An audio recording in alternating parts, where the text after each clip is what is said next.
যার চলে যায় সেই জানে আপনজন হারানোর বেদনা কতটা কষ্টদায়ক। সংসারে অভাব ছিল, অনটন ছিল নিত্যদিনের সঙ্গী, কিন্তু দিন শেষে একবেলা খেয়ে অন্তত কথা বলার মতো একজন মানুষ তো ছিল, যার সাথে কেটে গেছে জীবনের দীর্ঘ ৩০টি বছর। আজ সেই আপন মানুষের নিথর দেহ পড়ে আছে ভাঙা বাড়ির আঙিনায়। টাকা পয়সা নেই, এমনকি মাথা গোজার মতো নিজের ভিটে বাড়ির জমিটুকুও নেই। সোমবার সকালে ঘরে রান্না হয়েছিল এক মুঠো ভাত, কিন্তু তা মুখে তোলার মতো কোনো তরকারি ছিল না।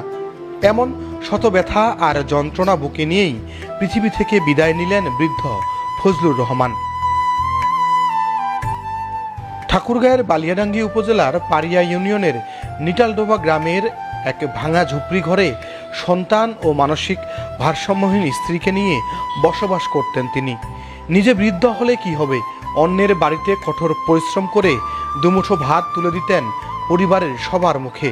5 সন্তান আর অসুস্থ স্ত্রীকে নিয়ে অনেক কষ্টে পার করেছেন জীবনের 30টি বছর, কিন্তু অভাবের এই তীব্র কষাঘাত আর কতদিন সহ্য করা যায়?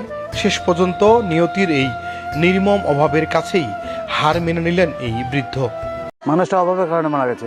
অভাবে এমনি তো বাচ্চারা কাজে গেছে, ওই 2টা বাচ্চা কাজে, আর বড় মানে মাঝিলা তো তোর লাহারি, আর এই ছোট বাচ্চারা প্রাইমারি স্কুল, আর মাইরি বড় মাইরি তোর হাই স্কুলত।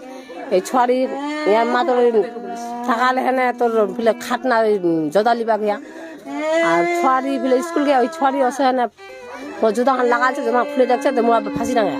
আর একটা মহিলা ফিলে বাগানটা পানি আনবা আসিয়া, কি হয় ওখানে কাঁদছে, মোয়া পাতে রসিয়ান কেমন করছে, যাদের ফাঁসি লাগে। এই ঘটনা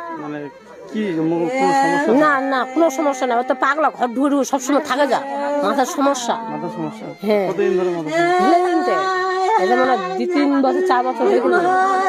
পাগল অনেকদিন থেকে, পাগল হলো মোটামুটি প্রায় 10 বছর থেকে। উনিও পাগল, উনার বউ পাগল, দুই ফ্যামিলি, মানে দুইজনে বাড়িতে মানে অভাব খুব ওদের বাসায়। আর আমরা গ্রামের মানুষ টাকা তুলছি ওনাকে ভালো চিকিৎসা করার জন্য, প্রায় কয়েকজন টাকা দিচ্ছে, কেউ কেউ টাকা দিয়ে কেউ কেউ দেয়নি। এই যে ভুট্টা বা মরিচ তোলার পরে আমাদের কিন্তু ট্রিটমেন্টটা হতো ওনার, কিন্তু আমরা টাকা তুলে আমাদের কাছে জমা আছে, কিন্তু আমরা করতে পারিনি। ওনার 4 সন্তান 1 মেয়ে, মোট 5 সন্তান, 1টা মেয়ে, 4টা ছেলে। ছেলেরা ছোট ছোট, এখনো সাবলক হয়নি, নাবালকে আছে। আমি তো সকাল থেকে ভাত টাত খাই দায় চলে গেছিলাম কাজে যাওয়ার পর দেখে এখন আমাকে ফোন দিল, আমার ভাই ফোন দিল, ছোট ভাই। ফোন দেওয়ার পর আমার কাছে কিন্তু মোবাইল নেই, মোবাইল দিয়ে ফোন নাই দেয়। তখন আমি যে কাজের লোকটার কাছে যাই, সে আমার মামু বলি, তো উনি বলতেছে তোর বাবা অসুস্থ খুব, তুই বাড়ি যা। আর তখন আসে দেখি এইরকম মাথার সমস্যা, একটু এই কারণে ট্রিটমেন্টের টাকা নাই, অভাব খুব। পাগলামি মানে যেদিক যায় সেদিক চলে যায়, ফের রাত্রে গাউন গায়। আর আমার বোনটাও তো মন চললো, রানলো, খিলাইলো, নি খিলাইলে নাই, এই অবস্থা। অভাব তো অভাবই, কিন্তু মনে করো বাসায় তো কোনো খাওয়ার নাই। তারপর দুজনেই কি যে সমস্যা ঘটে গেল, একসাথেই দুইজনেই পাগল। স্থানীয়রা জানান, ফজলুর রহমানের স্ত্রী দীর্ঘদিন ধরে মানসিক সমস্যায় ভুগছিলেন। অভাবের জ্বালায় ফজলুর রহমান নিজেও প্রায় পাগলের মতো আচরণ করতেন। তার চিকিৎসার জন্য প্রতিবেশীরা মিলে কিছু টাকাও তুলতে শুরু করেছিলেন, কিন্তু কে জানতো সব সহায়তার আগেই এভাবেই না ফেরার দেশে চলে যাবেন তিনি। 5 সন্তানের মধ্যে 3 জন এখনও ছোট।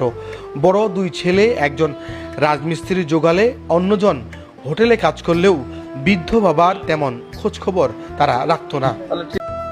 কাছের মানুষদের প্রতি শত অভিমান আর অভাব অনটনের চাপা কষ্ট বুকে নিয়েই চিরতরে চলে গেলেন ফজলুর রহমান।